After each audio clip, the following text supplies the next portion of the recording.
네, 성경 말씀 읽겠습니다. 창세기 17장 5절부터 14절 말씀까지 읽겠습니다.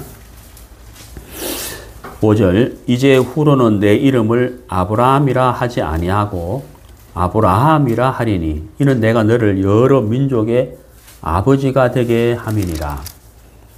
내가 너로 심히 번성하게 하리니 내가 내게서 민족들이 나게 하며 왕들이 내게로부터 나오리라. 내가 내 언약을 나와 너 및 내 대대 후손 사이에 세워서 영원한 언약을 삼고 너와 내 후손의 하나님이 되리라. 내가 너와 내 후손에게 내가 거류하는 이 땅 곧 가나안 온 땅을 주어 영원한 기업이 되게 하고 나는 그들의 하나님이 되리라. 하나님이 또 아브라함에게 이르시되 그런즉 너는 내 언약을 지키고 내 후손도 대대로 지키라. 너희 중 남자는 다 할례를 받으라. 이것이 나와 너희와 너희 후손 사이에 지킬 내 언약이니라. 너희는 포피를 베어라. 이것이 나와 너희 사이의 언약의 표징이니라. 너희의 대대로 모든 남자는 집에서 난 자나 또는 너희 자손이 아니라 이방 사람에게서 돈으로 산 자를 막론하고 난 지 8일 만에 할례를 받을 것이라.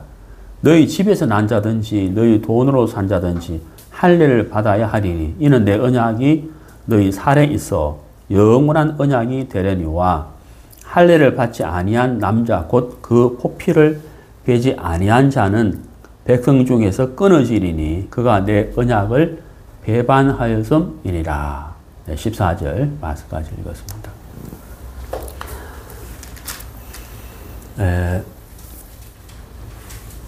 그 창세기 17장을 한번 설교를 했습니다. 5월 달에 했는데 그때 설교 주제가 전능하신 하나님이었거든요. 전능하신 하나님. 근데 이제 그 설교를 하다가 다 하지를 못했어요. 그래서 오늘 창세기 17장 한 번 더 읽었습니다. 오늘 설교 주제는 할례입니다. 할례. 할례에 대해서 같이 교제하려고 하는데 전능하신 하나님을 사실 다 이렇게 그 60분 안에 말씀드리기가 참 어려워요. 그래서 지난번에 다 하지 못했는데 조금 더 하고 오늘 할례에 대해서 같이 교제하도록 하겠습니다. 제가 지난 5월 29일 날 오른쪽 무릎 수술을 이렇게 받았습니다. 아시는 대로 야외 예배 마치고 형제자매들과 같이 오래간만에 정말 운동하다가 넘어졌는데 통증이 없어서 별것 아닌 것 알았는데 병원에 가서 MRI를 찍어보니까 너무 많이 다친 거예요. 그러니까 그 수술을 3가지를 받았는데 그 십자인대 재건술하고 연골 봉합술하고 연골 재생술 이렇게 3가지 수술을 받아요. 그러니까 수술 시간도 상당히 길었어요. 한 2시간 반쯤 이렇게 수술을 받았는데 그러다 보니까 이제 주일 예배를 2번, 한 번은 김종동 목사님이 하셨고 지난주에는 병원에서 짧게 이렇게 했는데 오늘은 이제 제 집에서 이렇게 하게 됐습니다. 아마 다음 주에는 교회당에서 할 수 있지 않을까 이렇게 생각을 이렇게 하는데 이제 수술을 하고 5월 29일에 수술을 했는데 5월 30일 그 다음날 물리치료실에서 물리치료 받으러 내려오라고 하더라고요. 그래서 물리치료실에 갔는데 그 물리치료사 선생님이 그 수술한 다리, 오른쪽 다리인데 10번을 들어 올리라고 하더라고요. 10번 이렇게 10번 하라 그래. 근데 이제 제가 미리 이제 입원실에서 이렇게 해봤는데 안 올라가는 거예요. 전혀 안 올라가요. 그래서 순간적으로 마음에서 좀 근심이 됐거든요. 아, 이게 왜 안 올라가지? 올라가야 되는데. 그래서 아무리 올리게도 안 올라가죠. 이제 29일날 수술을 하고 그 다음날 제가 올리려고 하는데 안 올라가는. 그 사실 다리가 이제 평소보다 이제 좀 무거워졌죠. 왜냐하면 이제 수술 끝나고 이게 다리를 이렇게 뻗은 상태에서 꺾이면 안 되니까 못 꺾이게 하려고 여기 이제 석고로 반 석고 그걸 뭐라 그랬죠? 깁스, 반 깁스를 한 상태에다가 또 붕대를 감아놓고 뭐 상체에 바르고 이러니까 다리가 상당히 무겁죠. 아무리 무거워도 그렇지 다리를 꼼짝을 안 하니까 순간적으로 좀 근심이 되는 거예요. 뭐 잘못됐나? 왜 안 움직이지? 하고 이제 그러고 있는데 물리치료에서 내려오라 해서 내려갔더니 뭐 10번 들어 올리라 하는데 선생님 내가 이거 집에 아까 병실에서 해보니까 안 움직이는데 이거 어떻게 10번을 그것도 들어 올리냐고 하니까 할 수 있다는 거예요. 그래가지고 이제 그 물리치료사 그 여자 선생님인데 젊은데 왼쪽 다리를 세우고 딱 세우고 그 다음에 오른쪽 다리를 올리는데 그 왼쪽 다리를 세우면 좀 힘을 받잖아요. 그 다음에 이제 들어 올립니다 하면서 자기가 그 선생님이 이제 두 손으로 내 발을 탁 잡고는 이제 자기 힘으로 그 선생님 힘으로 이제 올리더라고요. 이제 올리고 내리고 올리고 내리고 하면서 이제 한 손을 떼고 오른손으로 그 선생님이 올리고 내리고 하다가 힘이 들어가네 하면 손을 딱 빼버리는 거죠. 그러면서 이제 혼자 이제 이렇게 하는데 되는 거죠. 그래서 그때 이제 내가 이제 마음이 딱 어떤 생각이 딱 들어지냐면은 병실에서 이제 혼자 있을 때 이게 이제 분명히 다리가 꼼짝을 안 했거든요. 이게 움직여야 되는데 안 움직이니까 막 근심이 되는 거예요.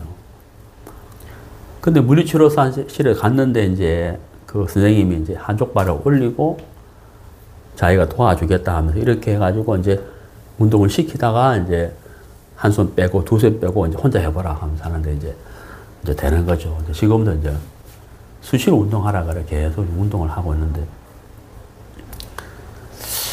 제가 이제 그 일을 이렇게 보면서 창세기 17장 말씀이 생각이 나더라고요. 그냥 하나님이 이 아브라함하고 이제 교제를 이렇게 하시는데 특히 창세기 17장은 하나님이 아브라함에게 말씀을 자세히도 하시지만 길게 말씀을 하시거든요.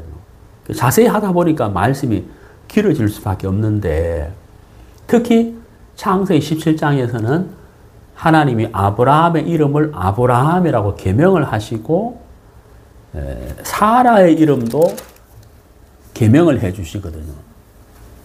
사레를 사라라 하라. 아브라함을 아브라함으로, 사레를 사라로. 이름도 바꾸는 거예요. 그 하나님이 자세하게 이제 말씀을 이렇게 하시는데 창세기 17장에서 이렇게 말씀을 자세히 하시면서 이름까지 바꾸어 주셨다. 특히 아브라함을 아브라함이라고 했는데 아브라함의 뜻은 많은 민족의 아버지, 열방의 아버지 이런 뜻이거든. 그러니까 이름에서 벌써 무엇을 느낄 수가 있냐면 하나님이 자식을 주시겠다는 뜻이구나. 그리고 그 자식으로 말미암아 많은 사람들이 일어나겠구나. 그 민족을 이루어 주시겠구나 하는 걸 알 수가 있다는 거예요. 이름을 바꾼 그 하나님의 마음에서부터. 그 하나님이 아브라함에게 자세히 말씀하시고 길게 말씀을 하셨는데 그 말씀을 다 듣고 난 다음에 이 아브라함의 반응을 보면은 그 17절에 보면은 아브라함이 엎드려 웃으며 마음속으로 이르되 백시된 사람이 어찌 자식을 낳을까? 이렇게 이제 대답을 한다는 거예요. 속으로. 그러니까 이제 참 하나님은 정말 아브라함에게 분명한 뜻을 나타내시면서 그것도 자세히 말씀하시면서 이름까지, 계명, 이름까지 바꿔주시면서까지 이렇게 하나님의 뜻을 나타내시잖아요. 근데 이제 정작 아브라함은 그 말씀이 그대로 믿어지지는 않더라 하는 것이죠.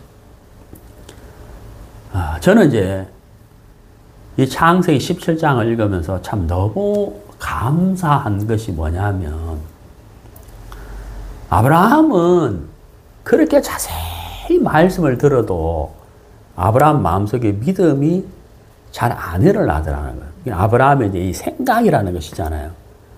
환경. 자기가 보고 있는 환경이라는 것이 있으니까 그 환경과 생각 속에 이 아브라함 마음이 이제 굳어 있다는 거예요. 근데 그 전능하신 하나님이라는 것은 참 놀랍고도 감사한데, 전능이란 말은 무엇이든지 할 수 있다는 거거든요.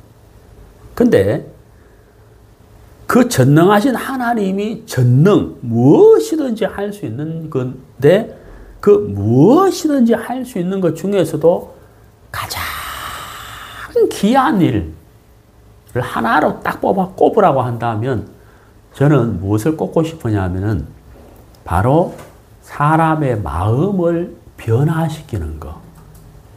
그게 가장 귀한 거라고 저는 믿고 있거든요. 가장 귀한 것이다. 왜냐하면 하나님이 우주 만물을 말씀으로 창조하시고 죽은 자를 살리시고 또 폐경된 여자의 몸에서 자식이 나게 하시고 그 전지전능하신 하나님이시지만, 우리 마음에 믿음을 가지려면 우리 마음이 바뀌어야만 되는 거거든요. 예. 그 메타노이아라고 있어요. 메타노이아. 메타노이아를 이게 그리스어인데 우리 한국말로 한다면 메타노이아.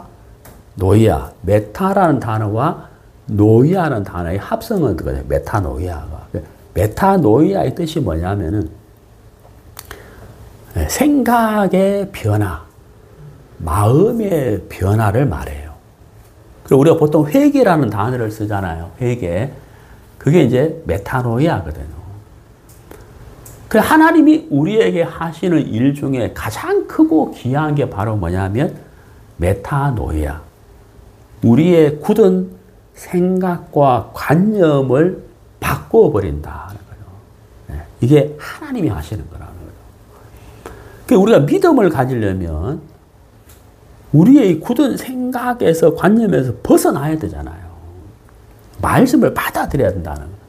그 일을 할 수 있도록, 우리가 믿음을 가질 수 있도록 하나님이 하시는 일이 바로 뭐냐면 전능하신 하나님. 우리의 관념과 생각을 바꾸는 일을 한다는 거죠. 그래서 제가 이제 수술하고 그 다음날 이 다리를 10번 들어 올라가니까 분명 입원실에서 혼자 막 끙끙대고 아무리 힘줘도 안 올라가는데 10번 그러니까, 한 번도 아니고 10번 그러니까 10번을 어떻게 하겠냐고, 나 입원실에 혼자 하니까 한 번도 안 된다 하니까 할 수 있다.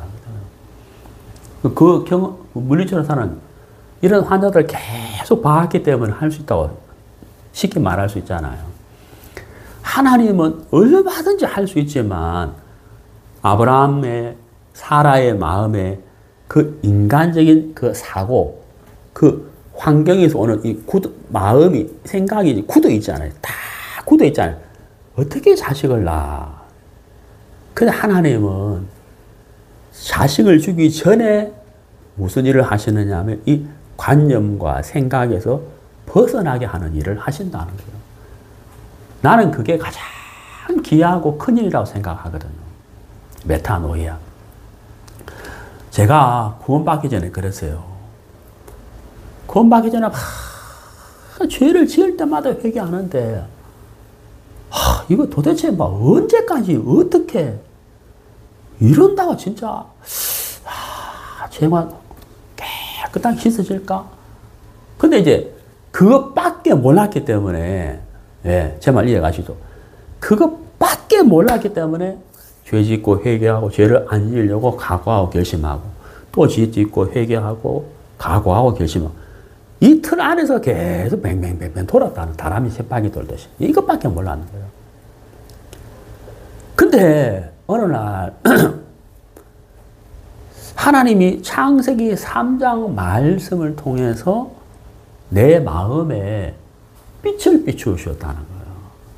그게 바로 뭐냐면은 사람이 착하게 살아서 되는 게 아니다. 착하게 살 수도 없지만 착하게 살아서 천국 가는 게 아니다 하는 그 창세기 3장 그 무화과 나무 잎으로 자기 옷을 가린 아담과 하와의 말씀을 통해서 내 마음에 깨우침을 주신 거예요. 한 줄기 빛이 다 들어왔다는. 그러면서 이제 복음의 말씀을 듣는데 영원한 속죄라는 그 영원이라는 그 단어가 내 눈에 팍 이렇게 내 마음에 쏙 들어와서 여기 너무 놀랐거든요. 죄짓고 회개하고 죄짓고 회개하고 이렇게 하다가 영원한 속죄라는 그 성경 말씀 그 단어가 너무 충격이고 놀랐어요. 이야, 영원한 속죄? 진짜 놀라운 거거든요. 영원한 속죄. 예수님이 십자가에 흘리신 그 피로서 영원한 속죄를 그것도 이룰 것이다 아니고 이루어 놓았다는 사실. 너무 놀라운 거죠. 그래서 참 감사했거든요. 근데 이제 그 다음에 더 놀라운 일이 있었는데 제가 그때 복음을 듣고 그 다음 복음을 들은 날이 토요일이었는데 일요일 날 예배를 참석했는데 예배 인도하시는 목사님이 설교하시기 전에 간증하실 분이 좀 나오라 그러다가 손을 번쩍 뜯고 나가서 구원 간증을 했거든. 그때 내가 구원 간증할 때 나도 모르게 어떤 표현을 하게 됐느냐 하면 마치 하나님이 막 시속 한 5,000km 이상으로 막 엄청나게 빠른 속도로 나를 이 지옥의 천국으로 팍 이렇게 막 번개치는 속도처럼 옮기는 것 같은 그런 마음이 있었다 하고 그 간증을 내가 하게 되는 지금도 내가 그 간증한 게 생생하게 기억나요. 너무 빠른 속도로 나를 옮기셨다 그랬더니.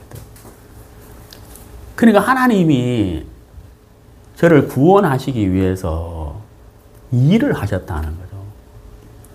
내가 가지고 있는 알고 있는 지식과 생각과 관념에서 벗어나는 일을 하나님이 하시더라 하는 거죠. 그게 메타노이아라는 거죠. 하나님이 아브라함에게 자식을 줄 수 있는데 그 자식을 주시기 전에 먼저 아브라함의 마음 속에 있는 생각과 관념, 거기에서 벗어나는 그 마음을 바꾸는 일을 하시더라. 그게 전능하신 하나님이라.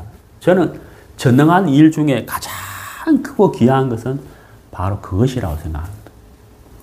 우리가 지금 구원을 받았지만은 구원받고 나서도 여전히 우리 속에 어때요? 많은 생각들이 있잖아요. 관념들이 있고 우리의 어떤 지식이 있잖아요. 하나님은 우리의 차원에서 벗어나서 일하시는 하나님이기 때문에 끊임없이 우리 마음을 바꾸시는 일을 하신다고 하는 사실인 거예요. 자, 우리 신약성경 골로새서 제가 참 많이 찾고 많이 읽고 많이 전하는 말씀인데 골로새서 1장 13절 제가 참 좋아하는 말씀입니다. 1장 13절 그가 우리를 흑암의 권세에서 건져내사 그의 사랑의 아들의 나라로 옮기셨으니 그 아들 안에서 우리가 속량 곧 죄사함을 얻었도다. 자, 여러분 여기 13절에 그가 라고 되어 있잖아요. 그가. 얼마나 좋아요. 내가예요. 그가예요. 그가 뭐예요? 내가 아니라는 거예요. 여러분 종교는 뭐예요? 내가예요. 내가. 네? 내가 열심히 살고 내가 바르게 살고 내가 착하게 살고 내가 죄를 안 짓고 종교는 뭐냐면 내가거든. 내가. 신앙은 뭐예요? 그가. 그렇죠? 아멘. 내가가 아닌 건 뭐예요? 그가. 이게 신앙인 거예요. 그가. 그가 우리를 흑암의 권세에서 건져내사. 그가 우리를 관념에서 건져내사. 그가 우리를 생각에서 건져내사. 예. 그가 우리를 육신에서 영으로 옮기시는 일. 그게 이제 신앙이라는 거죠. 우리는 무엇을 해야 하느냐. 그가 하시는 일을 따라서 우리가 믿는 믿음을 가지는 거죠. 예. 그렇죠. 그가. 이게 너무 좋아요. 그가. 예. 그가 우리를. 그가 하셨다. 그분이 하셨다. 우리가 그분을 찬양하는 이유가 뭐겠어요? 그분이 하셨기 때문인 거예요. 내가 한 게 아니에요. 그래서 참 하나님이 너무 놀랍고 감사합니다. 자, 오늘 하나님이 창세기 12장에서부터 하나님이 아브라함에게 계속 말씀해 주셨는데 17장에서는 좀 달라요. 뭐가 다르냐 하면은 하나님이 약속을 하셨는데 그 약속의 표로 아브라함의 육체의 흔적을 남기고 싶어 하셨다 하는 거예요. 그게 바로 뭐냐면 할례거든요. 야, 이걸 좀 우리가 이해를 해야 되는데, 자, 우리가 하나님의 말씀은 귀로 듣고 마음으로 믿잖아요. 그러니까 귀로 듣기는 듣지만 마음으로 믿는다는 거예요. 근데 왜 굳이 하나님이 말씀을 육체의 표를 남기고 싶어 했을까 하는 거거든요. 자, 본문을 보시면은, 자, 17장 쭉 내려가 보면은,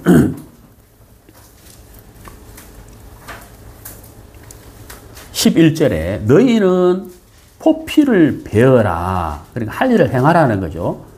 이것이 나와 너희 사이에 언약의 표징이니라. 자, 말씀을 듣고 우리가 마음으로 믿으면 되는데, 우리 마음에 일하시는 하나님인데, 여기 하나님이 할 일을 행하라. 그러니까 그 육체의 포피를 제하라, 베어라. 이게 언약의 표다. 하고 육체의 흔적을 남기고 싶어 했다는 거예요. 그리고 또 내려가 보면은 13절에 너희 집에서 난 자든지 너희 돈으로 산 자든지 할례를 받아야 하리니 이에 내 언약이 너희 어디에 있어요? 마음에 있어. 이렇게 안 돼 있죠. 어디에 있다고 되어 있습니까? 이 참이 좀 다르잖아요. 어? 지금까지 말씀하신 거 전혀 다르잖아요. 말씀은 마음에 있는 건데 여기는 내 언약이 너희 살에 있다. 이렇게 돼 있다는 거예요. 그렇죠. 왜 하나님이 이렇게 하셨을까 하는 거죠. 우리가 이제 그 영화 같은 데 보면은 왜 그런 거 있잖아요. 그 남자들이 자, 우리가 지금부터 뜻을 같이 한다 하고 마음을 같이 하기로 딱 결심하면은 어떤 경우에는 왜 이렇게 칼로 이렇게 손을 쫙 베가 피를 흘리고 그래가지고 피를 모아가지고 그 피를 마시잖아요. 이렇게 탁 돌아가면서 피를 마시면서 자, 이제 우리가 동지다 뭐 이런 거 이런 보셨어요? 얼마 전에 그 안중근 영화도 보니까 그 뭐 이런 게 나오더라고요. 막 탁 이래가지고 막 근데 맹세하는 거잖아요. 그 뭐 하나님이 아브라함의 그 몸의 일부에 그 포피를 재가지고 피를 보게 해가지고 막 뭐 동지다 막 결심이다 약속을 지킨 이런 건 아닌데 하나님이 아브라함에게 할 일을 행하게 했다 하는 거죠. 아브라함뿐만 아니고 모든 남자에게 할 일을 행하게 한다는 거예요. 자, 여러분 우리 여기서 할례의 뜻을 좀 알아야 되는데 할례의 뜻 자체는 뭐냐면 베어낸다는 뜻이에요. 베어낸다. 할례가 여러분 뭔지 아시죠? 그 베어낸다는 거거든요. 그 남자의 그 부분의 포피를 베어내는 거예요. 근데 이게 어떤 뜻이 있느냐 하면은 구별한다는 의미가 있어요. 구별. 이게 참 중요합니다. 구별. 하나님은 아브라함을 불러내시잖아요. 불러내시면서 말씀하시기를 본토 친척 아비 집을 떠나 이래 돼 있다는 거예요. 그 다음 뭐예요? 내가 네게 지시할 땅으로 가라 이렇게 돼 있거든요. 여기서 말하는 본토 친척 아비 집은 1차적으로는 아브라함이 태어나서 자란 고향을 말하기도 하지만 두 번째 의미는 뭐냐면 네가 지금까지 살아왔고 보고 듣고 알고 있던 그 세계, 육의 세계에서 떠나서 말씀의 세계로 가라 이런 뜻이 있는 거예요. 그래서 하나님이 아브라함에게 계속 12, 13, 14 말씀으로 이끌어 가시면서 자식을 주겠다고 말씀하시고 아브라함은 생각을 내려놨다가 생각을 올라왔다가 생각을 내려놨다가 올라왔다가 계속 이렇게 반복하잖아요. 그러면 이제 17장에서 이제 할례를 행하게 하는데 하나님은 구체적으로 아브라함에게 일하고 싶은 거예요. 그게 바로 할례인데 할례는 뭐냐면 구별한다는 뜻이에요. 구별. 무엇과 구별하겠습니까? 세상과 구별하고 다른 사람들과 구별하고 그 다음 뭐예요? 자연인 하나님을 믿지 않는 우리식으로 말하면 거듭나지 아니한 그 사람들과도 구별하고 싶다는 거예요. 네. 너는 약속의 사람이야. 내가 너를 불렀어. 내가 너를 말씀으로 불러서 너는 장차 나의 백성이 될 거야. 모든 민족의 아버지가 될 거야. 구별이라는 뜻이에요. 구별. 그게 바로 할례라는 거다. 그 다음에 또 하나는 어떤 의미가 있냐면 이제 나는 죄악된 삶에서 벗어나서 하나님의 인도를 받아서 산다. 이게 또 할례의 의미가 있다는 거예요. 그게 할례의 의미거든. 그래서 하나님은 아브라함에게 할례를 행하라 라고 말씀을 하셨다는 거예요. 그러면은 아브라함이 이제 그 포피를 베어내잖아요. 그럼 보세요. 포피를 베어내는 이 자체가 중요하기도 하지만 이 포피를 베어내기 전에 할례의 의미, 할례에 참는 의미를 아브라함이 마음에 받아들이는 게 더 중요하다는 거예요. 그러면 결국은 뭐예요? 할례는 마음에 받아들이는 게 더 중요하다는 거예요. 제발 이해가시죠? 근데 아브라함의 후손들뿐만 아니라 대부분의 사람이 다 그렇지만 아브라함의 후손들이 시간이 지나면서 할례를 계속 했다는 거예요. 하나님의 약속이니까. 하나님의 명령이기 때문에 할례를 계속 하는데 할례는 계속 하는데 하나님이 할례를 주신 이 뜻, 의미는 퇴색되어 버렸다는 거예요. 이해가시죠? 퇴색되어 버렸다는 거예요. 그래서 예수님이 오셨는데 이 유대인들이 뭐냐면 뭐라고 말하냐 예수님 보고 우리는 아브라함의 후손이다 라고 말하는 거예요. 뭐 때문에? 할례를 했다는 거예요. 근데 예수님은 뭐라고 하냐면 아니 너희는 죄인이야. 너희들은 아브라함의 후손이 아니야. 너희들은 죄의 종이야. 요한복음 8장에서 그렇게 깜짝 놀라. 우리가 왜 종이냐? 우린 자유하다. 왜? 아브라함의 후손이라는 거예요. 왜? 할례를 행했다는 거예요. 그러니까 의미는 없고, 이해가시죠? 의미는 없고 포피만 행하는 거예요. 이게 진짜 의미가 없는 할례라는 거죠. 예수님이 아니 너희들은 죄의 종이야 라고 하셨다는 거예요.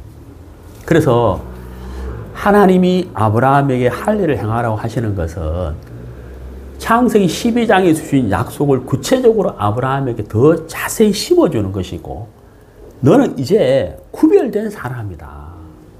네. 그것을 육체에 행하게 하는 거예요. 표를 남기는 것. 표를 남기는 거예요. 그래서 너는 구별된 사람, 죄악된 삶에서 벗어난 사람, 말씀의 인도를 받는 사람, 이제 하나님의 백성된 사람, 구별된 것을 나타내는 것이다. 그걸 육체의 표로 남기는 것이다. 하는 겁니다. 이해가시죠?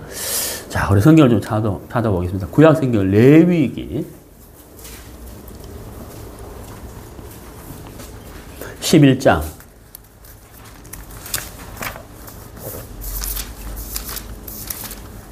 레위기 11장 44절. 나는 여호와 너희의 하나님이라. 내가 거룩하니 너희도 몸을, 그 다음 뭐라 되어 있습니까? 구별 이래 있거든. 자, 마음이 아니고 뭐예요? 몸이란 말이에요. 예. 몸을 구별해라. 여기서 몸을 구별하라는 말은 무슨 말이냐면, 자, 거룩이라는 뜻이 뭐냐면, 내가 거룩하니 너희도 거룩하라 그랬잖아요. 그럼 이걸 잘못 오해하면, 우리가 어떻게 하나님처럼 거룩하지? 이래 생각할 수 있는데, 그런 뜻이 아니고요. 여기서 말하는 거룩이란 말은 뭐냐면, 구별된 삶을 말하거든요. 구별된 삶. 그 다음에 몸을 구별하라 그랬잖아요. 그 몸을 구별하라는 말은 무슨 말이겠어요? 예를 들어서 우리 구원받은 그리스도인이 뭐 나이트클럽에 간다. 이건 뭐예요? 몸이 뭐예요? 몸이 구별된 삶이 아니라는 거죠. 제 말 이해가시죠? 네. 우리 마음이 구별됐다면 몸도 어때요? 그곳에 가면 안 되겠죠. 죄악된 곳에 몸이 가면 안 되잖아요. 소돔처럼, 아브라함 조카 롯처럼 소돔과 고모라 성에 들어간다. 이게 몸이 구별된 게 아니라는 거예요. 제 말 이해가시죠? 그러니까 우리가 구별된 삶이라는 것은 몸도 구별되라 그랬잖아요. 그러니까 몸이 어때요? 죄악된 곳에 가면 안 된다는 거죠. 우리 구원받은 그리스도인이 주일 오전에 어디 있어야 되겠어요? 마땅히. 마땅히 있어야 될 곳이 뭐예요? 교회당이죠, 교회당. 형제 자매들과 함께 있어야 돼. 이게 뭐예요? 몸 자체가 구별된 거라는 거죠. 그래서 너희도 몸을 구별하여 거룩하게 하고 이렇게 돼 있잖아요. 그러니까 할례는 바로 구별된 삶을 육체에 행하게 하는 거죠. 네, 그걸 가르쳐 주는 것이다. 자, 그 다음에 우리 레위기 폈는데 20장을 보면 레위기 20장 24절에 레위기 20장 24절 내가 전에 너희에게 이르기를 너희가 그들의 땅을 기업으로 받을 것이라. 내가 그 땅 곧 젖과 꿀이 흐르는 땅을 너희에게 주어 유업을 삼게 하리라 하였노라. 나는 너희를 만민 중에서 그 다음 뭐라 되어 있습니까? 그렇죠. 구별한 이래 되어 있잖아요. 구별한 너희의 하나님 여호와니라. 이런 우리가 세상 가운데 살고 있잖아요. 직장을 또 다니고 또 일을 하기 위해서는 세상 사람들하고 같이 어울려 산다는 거예요. 그러나 하나님이 보실 때는 구별된 사람들이거든요. 우리는 거별된 사람들이. 왜? 구원받았다는 거죠. 이게 구별된 삶이라는 거죠. 그래서 하나님은 정확한 선이 있다는 거예요. 네. 우리가 에베소서 2장에 보면은 전과 후가 명확하잖아요. 구원받기 전에는 후에는 이게 다 구분되어 있단 말이에요. 구별. 예, 그렇죠. 그래서 하나님은 거룩하신 분이기 때문에 구별하시는 분이다. 바로 할례가 그런 뜻이라는 거죠.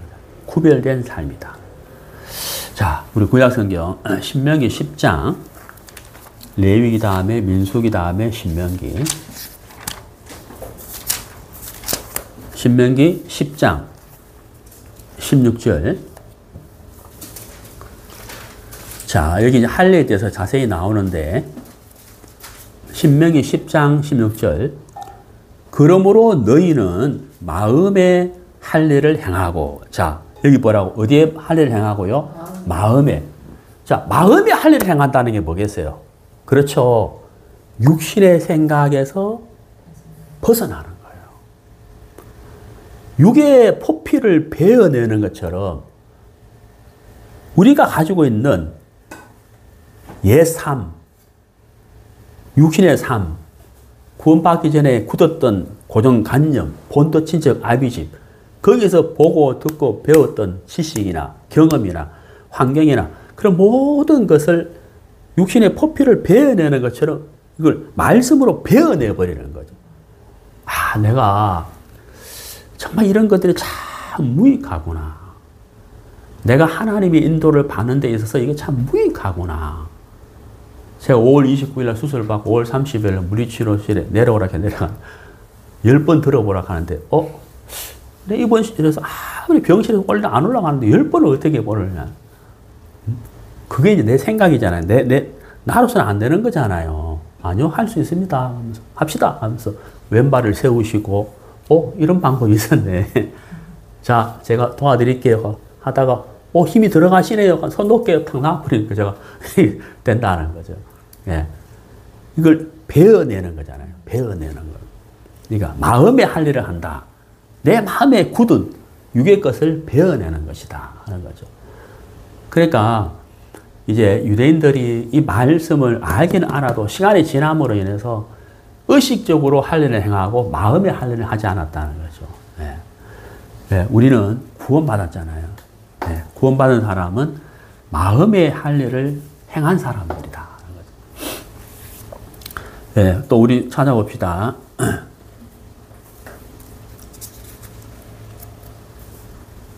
레위기 4장 4절.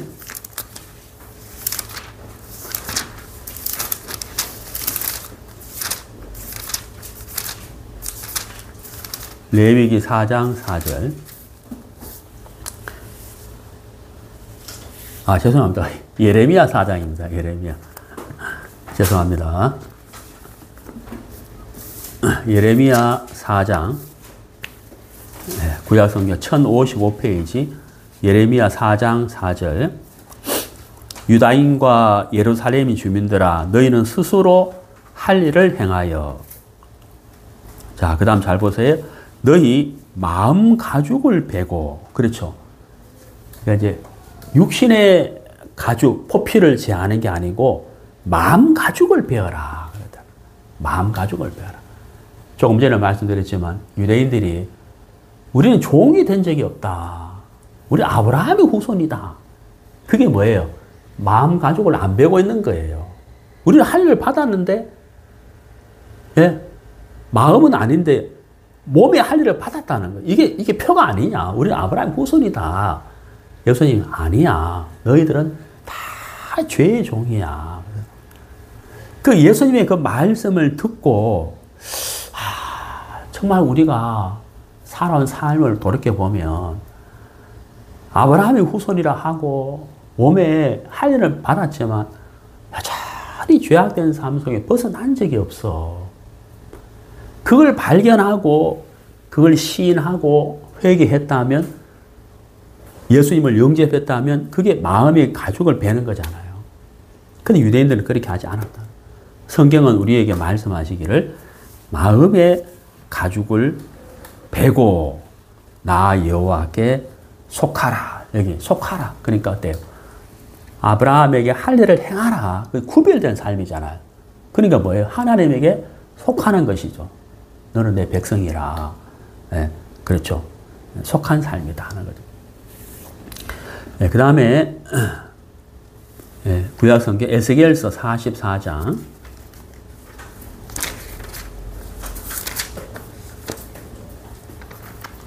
에스겔서 44장.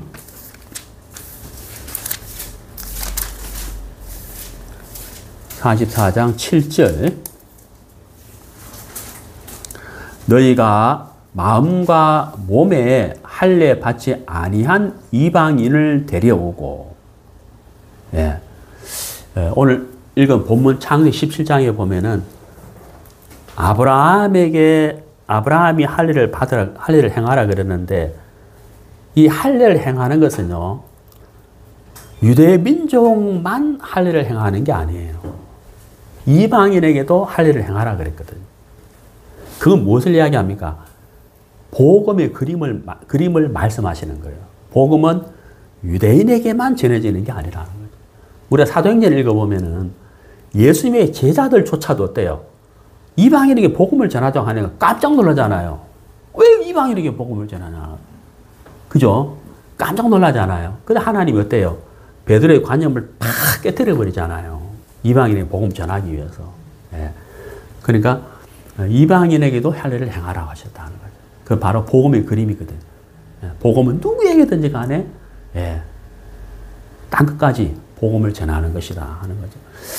자, 그 다음에 이제 우리가 잘 아는 로마서 2장. 로마서 2장 29절 28절부터 보면 무릇 표면적 유대인이 아니요 표면적 육신의 할례가 아니니라. 오직 이면적 유대인이며 할례는 마음에 할지니. 그랬죠. 그러니까 혈통적으로 우리가 유대인이다. 그게 유대인이 아니라는 거예요. 혈통적으로 아브라함의 자손이다 하고 해서 아브라함의 자손이 되는 게 아니라는 거예요. 이면적 뭐예요? 마음이죠.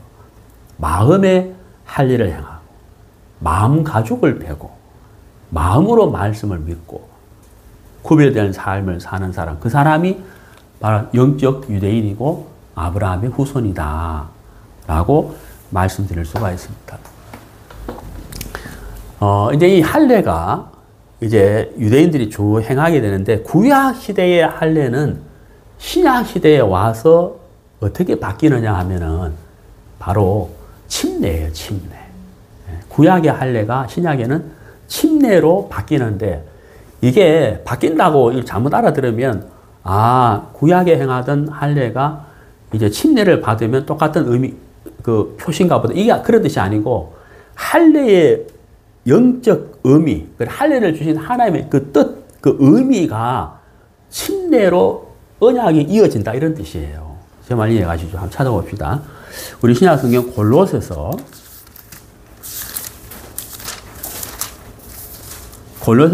2장 11절. 또 그 안에서 너희가 손으로 하지 아니한 할례를 받았으니, 구약 시대 때는 할례를 행할 때 손으로 했잖아요. 손으로 하지 아니한 할례를 받았으니 곧 육의 몸을 벗는 것이요 그리스도의 할례니라. 자, 여기 그리스도의 할례라 이렇게 되어 있잖아요. 할례는 할례인데 뭐요? 그리스도의 할례라 되어 있거든요. 그래서 12절에 보면 너희가 세례로, 침례잖아요. 너희가 침례로 그리스도와 함께 장사되고 또 죽은 자들 가운데서 그를 일으키신 하나님의 역사를 믿음으로 말미암아 그 안에서 함께 일으키심을 받았느니라.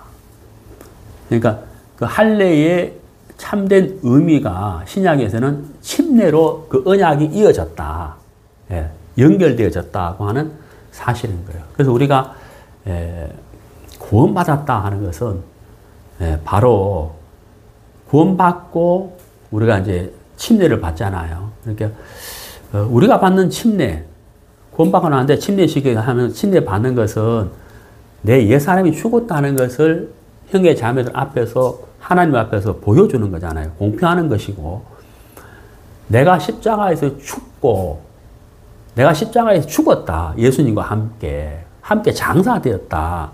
그게 바로 이제 침례인데, 그 일반 교회 어떤 사람들이 그 불 받아라 하면서 부흥회 때 불 받아라 하면서 불세례 받아라 하면서 하는 그런 사람들이 있어요.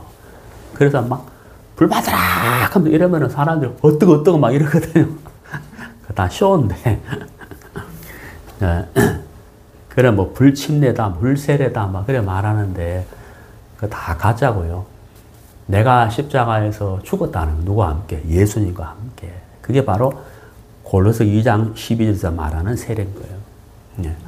그래서 구약의 할례는 바로 골로새 2장 12절에서 말하는 세례로 영적 의미가 이어지는 것이다 하는 것을 말씀드릴 수가 있습니다. 우리 성경 빌립보서 3장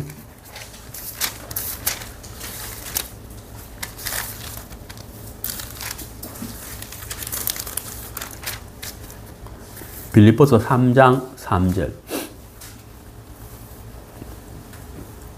하나님의 성령으로 봉사하며 그리스도 예수로 자랑하고 육체를 신뢰하지 아니하는 우리가 곧 할례파라.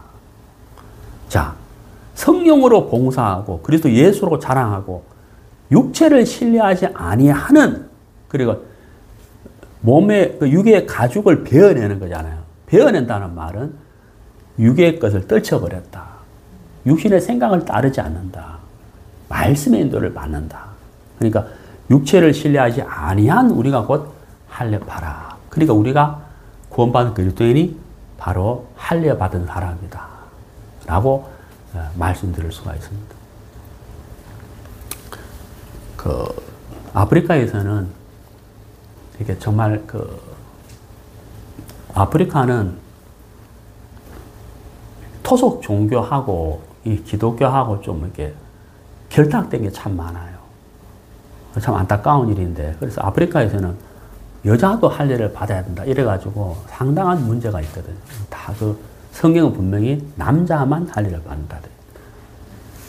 사람들이 참 이렇게 성경을 그대로 믿지 않고 생각과 자기들의 어떤 문화와 어떤 토속 신앙과 결부시켜가지고 변질시키는 게 많아요. 가짜라는 거죠. 자, 우리는 구원받았는데, 우리가 구원받았다면 여기 빌립보서 3장 3절의 말씀처럼 우리가 바로 할례를 받은 사람이다 라고 성경은 말씀하고 있습니다. 네, 좀 마무리를 해보도록 하겠습니다. 자, 우리가 할례는 구별된 삶을 나타내는 것이거든요. 전능하신 하나님이 아브라함에게 말씀을 자세히 하시면서 할례를 행하라 그랬다. 예, 구별된 삶. 이제 육의 생각을 베어내고 죄악된 삶에서 벗어나고 너는 내 것이다. 나의 백성이다. 이제 말씀의 인도로 사는 것이다 하는 것을 아브라함에게 육체의 표를 나타내시면서까지 보여주셨다는 거죠. 하나님이 분명히 하실 것을 나타내셨다는, 바로 전능하신 하나님이라는 거죠. 자, 아브라함은 어떠했느냐. 창세기 17장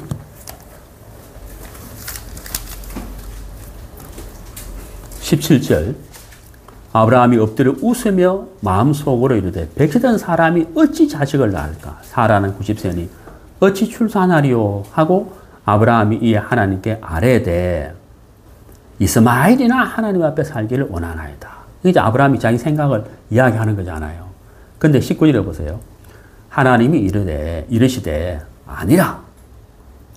여러분, 진짜 이 멋진 거잖아요. 하나님 뭐라고요? 아니라. 단호하시잖아. 분명한 메시지를 나타내. 아니, 너 아니라. 분명히 말씀하시잖아요. 네? 여러분, 지금 이제 이란하고 이스라엘하고 이제 며칠 전에 그죠? 전쟁. 좀 중동이 어떻게 될지 모르는데 이런 일이 일어날 때마다 이제 우리가 생각나잖아요. 예수님 오실 때가 다 됐나 이런 생각하잖아요. 그래서 어떤 사람들은 그래요. 내가 막 구원이 막 흔들린다고 그러잖아요. 내가 막 구원이 흔들린다. 나 구원이 아닌가. 다시 상담을 좀 받아봐야 되겠다. 이게 구원이 흔들리는 근본 원인 중에 가장 큰 이유가 뭐냐면 이제 자기를 계속 자세히 보고 있거든요. 자기를 자세히 보고 있으면 구원이 흔들리는 거예요. 예? 내가 이래가지고 그러잖아요. 예? 그런 어떤 사람들도 이렇게 말해요. 십자가에서 예수님의 피를 흘려서 우리의 죄를 영원히 사했다 하지만 그것으로는 되는 게 아니다. 이렇게 말하는 사람들도 있다. 야, 내가 그러면 잘못된 삶을 살았다면 하나님 앞에 섰을 때 심판을 받아서 지옥 가는 게 아닌가? 이런 사람도 있어요. 또 어떤 교단에서는 또 뭘 이야기해요? 천국도 아니고 지옥도 아닌 어디더라? 어디 간다 그러잖아요. 그 갑자기 단어가 그냥 천주교에서 말하는 그 단어 생각이 안 예? 연옥인가? 하여튼 뭐 어디 간다 그러잖아요. 여러분, 하나님이 말씀하셨어요. 아니라. 예? 이스마엘이나 하나님 단칼에 아니 언약의 자식이 아니야. 내가 네게 줄 자식이 아니야. 하나님 내가 무슨 책을 출판하겠습니까? 하나님이 아니야. 그래서 아이고 내가 어떻게 복음을 전할까요? 하나님이 아니 난 너를 통해서 복음을 전하고 싶어. 하나님 내 기도는 안 들으시는 것 같아요. 아니 나는 귀를 기울이고 있어. 하나님이 아니야 라고 말씀하셨다. 단호하시잖아요. 분명한 메시지. 그죠? 그래서 19절에 아니라 내 아내 사라가 내게 아들을 낳으리니 너는 그 이름을 이삭이라 하라. 자, 창기 17장에 이름을 두 번 아브라함의 이름도 계명하시고 사라의 이름도 계명하시잖아요. 그다음 세 번째는 뭐예요? 아들 이름까지 지어주잖아요. 이삭이라 하라. 그 하나님의 분명한 메시지를 나타내고 있다. 그래서 22절에 하나님이 아브라함과 말씀을 마치시고 그를 떠나 올라가셨더라. 말씀을 다 마쳤어요. 다 마쳤어요. 다 마치고 난 다음에 아브라함이 어떻게 했습니까? 23절. 이에 아브라함이. 참, 우리가 그 창세기 공부하면서 말씀드렸지만, 이에 아브라함이 이게 참 많이 나오죠. 그죠? 창세기 12장에도 나오고. 이에 아브라함이. 하나님이 자기에게 말씀하신 대로, 이렇게 되어 있잖아요. 말씀하신 대로 포피를 베었더라. 우리도 하나님의 말씀을 다 듣고 난 다음에 이에 누구누구 형제는 누구누구 자매는 믿음으로 발을 내딛었더라. 이에 누구누구 형제는 복음을 전하였더라. 이에 누구누구 자매는 기도하였더라. 그래서 믿음으로 발을 내딛고 달려가는 것이죠. 네. 오늘 우리 창세기 17장 전능하신 하나님 할례에 대해서 같이 교제했는데요. 우리에게도 하나님이 아브라함에게 일하신 것처럼 큰 일을 행하셨어요.